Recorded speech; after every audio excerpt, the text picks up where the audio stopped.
The day my daughter-in-law looked at me and said, "This house belongs to us now," I felt something inside my heart become very quiet.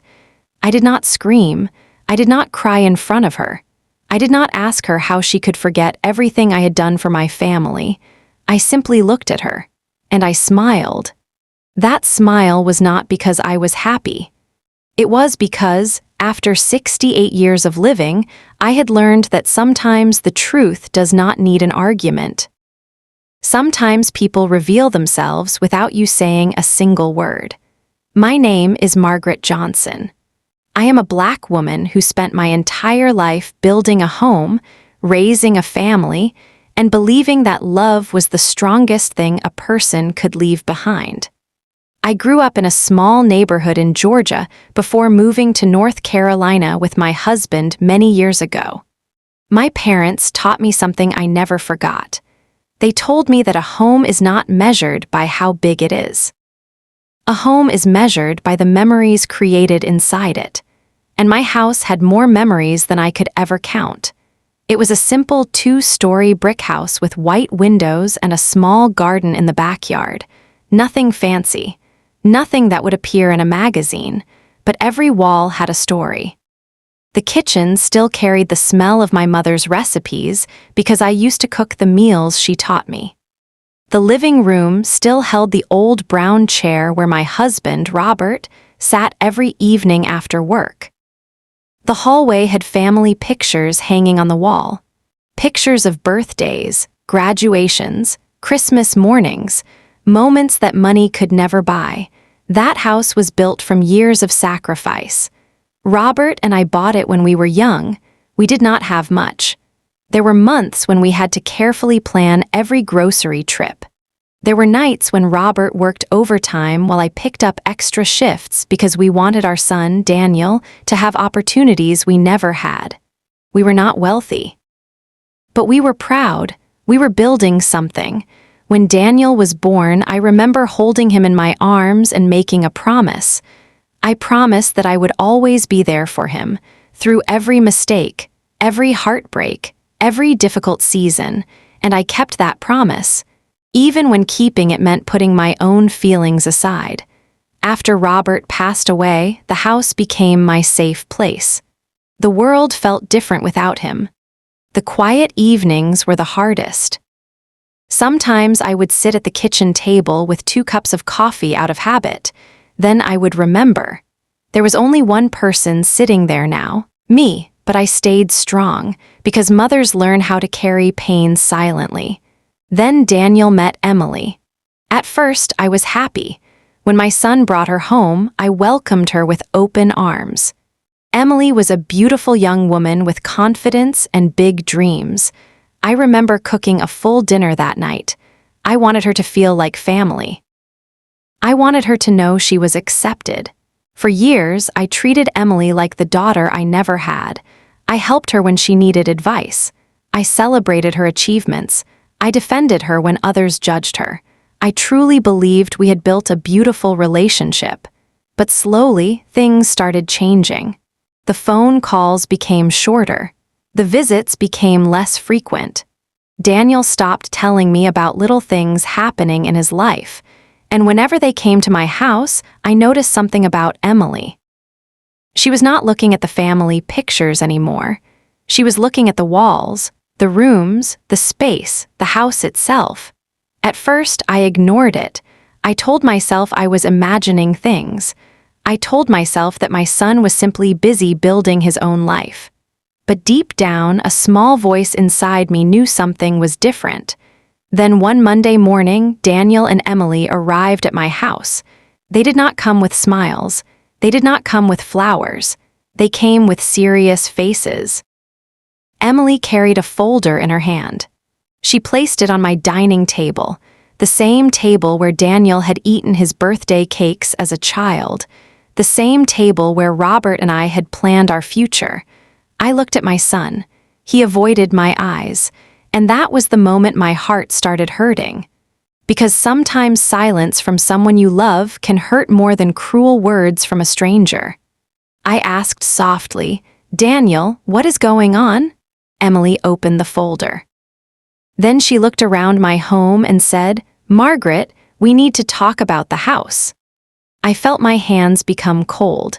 I did not know it yet, but those few words were the beginning of the hardest lesson of my life.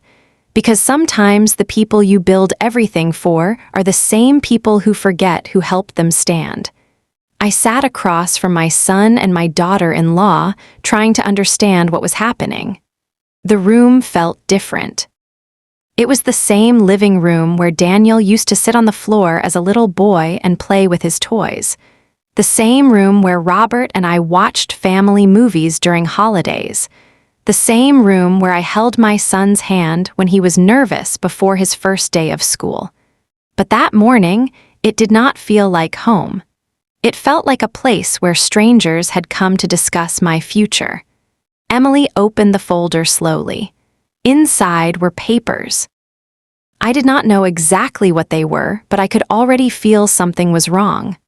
"Margaret," she said calmly, "Daniel and I have been thinking about the future." I looked at Daniel. I waited for him to speak. I waited for him to tell me that everything was okay. But he stayed quiet. That silence was painful.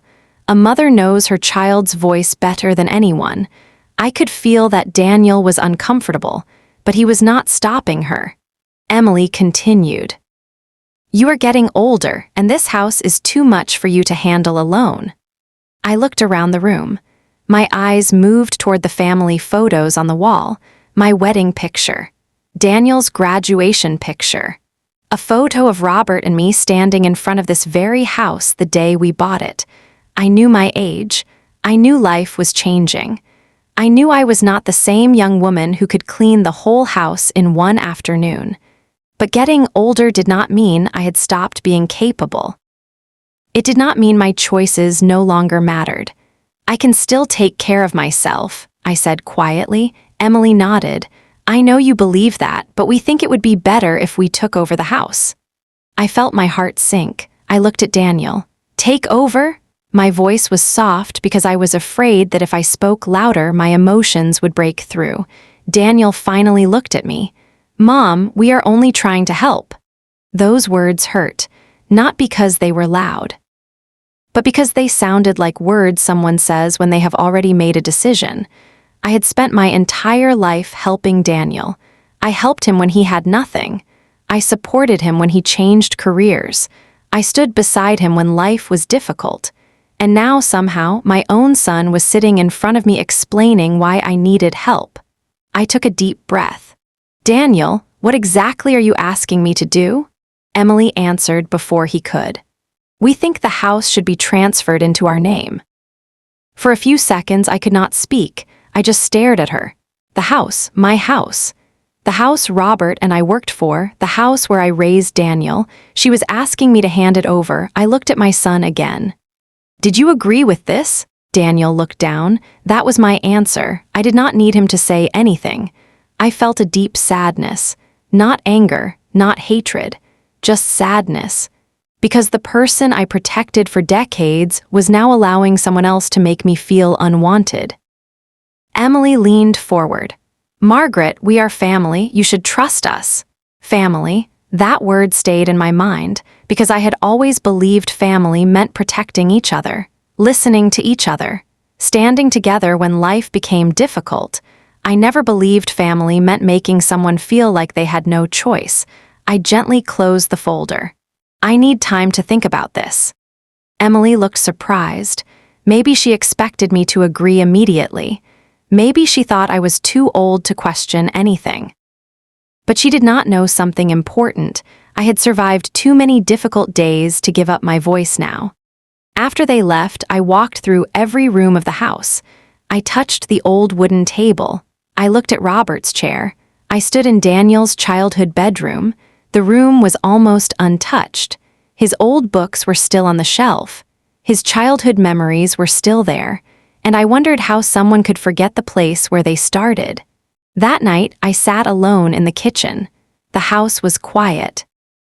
But for the first time, the quiet did not feel peaceful. It felt like a warning. Deep inside, I knew this was not just about the house. This was about something bigger, something Emily and Daniel did not know, something hidden for many years, something inside a small locked safe that Robert left behind. After that day, nothing felt the same. I still woke up early every morning. I still watered the flowers in the backyard. I still made my coffee the same way I always had. But something inside me had changed. The house that once felt full of love suddenly felt like a place where I had to defend my own memories. Over the next few weeks, Emily started calling more often, but her calls were not like before. She was not asking how I was feeling. She was not asking if I needed anything. Most of the time, she wanted to talk about the house. "Margaret, have you thought about what we discussed? Margaret, this would make things easier for everyone. Margaret, you should let us handle these responsibilities now." Every time she said those words, I felt a little piece of my heart become heavier. I wanted to believe she was only worried. I wanted to believe she truly cared, but my heart was telling me something different. One afternoon, Daniel came to visit me alone. For a moment, I felt hopeful. I thought maybe he had come to apologize. Maybe he had realized how much his words had hurt me. He sat at the kitchen table quietly. The same table where I used to pack his school lunches. The same table where he told me about his dreams when he was young. "Mom," he finally said, "Emily thinks this is the best thing for everyone." I looked at him. "Does she?" He looked uncomfortable. "I know this is hard for you." I smiled sadly. "No, Daniel, you know what is hard for me?" He looked at me. "It is not the house." I placed my hand on the table. "It is knowing that my own son is sitting here trying to convince me to give up the one place where I still feel close to your father." Daniel became quiet. For a moment, I saw the little boy I raised. The boy who used to hold my hand when crossing the street. The boy who cried when he lost his first baseball game. But then that moment disappeared, because the man sitting in front of me was different. "I just want you to be comfortable," he said. I nodded. "I know you do." But my heart knew there was more. After Daniel left, I walked upstairs to the old bedroom where Robert kept his belongings. There was a small wooden cabinet in the corner. Inside that cabinet was something I had not opened in years, a small black safe. Robert bought it many years ago. He always told me, "Margaret, some things in life are worth protecting." I never asked too many questions. I trusted him. After he passed away, I placed the safe there and left it alone. Not because I forgot about it, but because opening it felt like opening a piece of my past that I was not ready to face. That evening, I sat beside the safe for a long time. I remembered Robert's voice. I remembered how he always planned ahead. He was the kind of man who thought about tomorrow even when life was difficult today. I wondered what he had left inside. The next morning, Emily came to my house again. This time, she was more direct. "Margaret, we really need an answer." I looked at her calmly. "Why are you in such a hurry?" Her face changed for a second, only for a second, but I noticed. "I just think it is the right decision." I looked at her. Then I said quietly, "Some decisions should not be made by the person who wants the most from them." The room became silent. Emily looked at me differently. Maybe for the first time, she realized I was not as helpless as she thought. That night, I made my decision. I was going to open the safe. I was going to find out what Robert wanted me to know, and I had a feeling that whatever was inside that small black box would change everything. The next morning, I woke up before sunrise. The house was quiet, the kind of quiet that makes you remember everything. I sat on the edge of my bed and looked toward the small black safe sitting inside the wooden cabinet. For years, I had walked past that safe without opening it. I always told myself there was no reason to look inside. But that morning felt different, maybe because I needed answers, maybe because I needed to remember that my life was not only about what other people wanted from me. I carried the safe downstairs and placed it on the dining table, the same table where my family had shared thousands of meals. My hands were shaking a little as I entered the combination. Robert's birthday. The numbers I had typed so many times in my mind. The lock clicked. For a moment, I just sat there. I took a deep breath. Then I opened it. Inside were several documents, old photographs, and a handwritten letter. My heart started beating faster when I saw Robert's handwriting. I picked up the letter carefully. It was dated 3 years before he passed away. I unfolded the paper and began reading. Margaret, if you are reading this, it means I am no longer beside you. I want you to remember one thing. This house was never just a building. It was proof of everything we built together. I had to stop reading for a moment. My eyes filled with tears. Even after all those years, Robert still knew exactly what I needed to hear. I continued. Do not let anyone make you feel like you do not belong in the home you created. You gave this family love, sacrifice, and everything you had. I held the letter close to my heart. Robert knew. He knew one day I might need those words. Then I looked at the documents inside the safe. There were property papers, financial records, and something else I never expected. A document showing that Robert had placed the house fully in my name many years ago. Not Daniel's, not anyone else's. Mine. I sat there silently. Not because I was surprised that Robert loved me. I already knew that. I was emotional because he had protected me even after he was gone. Later that afternoon, Daniel and Emily came to the house again. I could tell they expected the same conversation. Emily walked inside confidently. Margaret, have you made your decision? I looked at both of them. This time I was not nervous. This time I knew the truth. Yes, I said. Emily smiled slightly.